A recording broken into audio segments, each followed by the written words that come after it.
అమ్మా, కాల్ చేసినప్పుడల్లా ఇంకేంటి ఇంకేంటి అని అడుగుతావు కదా. నసుగుతుంటే ఎప్పుడెప్పుడు ఫోన్ పెట్టేద్దామా అని చూస్తావు అని అనుకుంటావు కదా.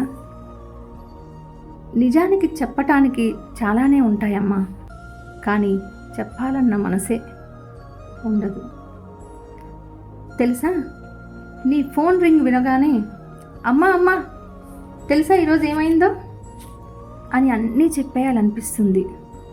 చిన్నప్పుడు దెబ్బ తగలగానే అమ్మా అని పిలిచినట్టు ఇప్పుడు కూడా ఎదురు దెబ్బ తగిలిన ప్రతిసారి అమ్మా అని మనసు తెలియకుండానే అరిచేస్తుంది.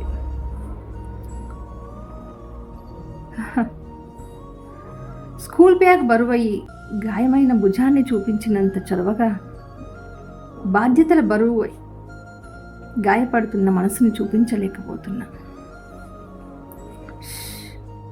ఏం చేస్తాం, కన్నీళ్లు దర్జాగా బయటపెట్టే వయసు కాకపోయింది. కష్టాన్ని మౌనం బద్దలు కొట్టి చెప్పే మనసు లేకపోయింది. ఎప్పుడైనా చెప్పుకోవాలి అనిపించినా అప్పుడప్పుడు కనిపించే చూసే నవ్వు కూడా మాయమైపోతుందేమో అని భయం. అబద్ధం కాదమ్మా, కావాలంటే అమ్మ మీద ఒట్టు. నిజంగానే చాలా చెప్పాలనిపిస్తుంది, కానీ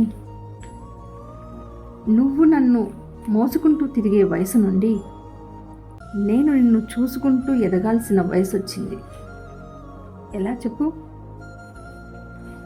పిచ్చి అమ్మా, చెప్పే మనసుకి నోరొస్తే వినే నోరు మూగబోతుందమ్మా. అందుకే ఎక్కువసేపు మాట్లాడలేను, ఏమనుకోకు.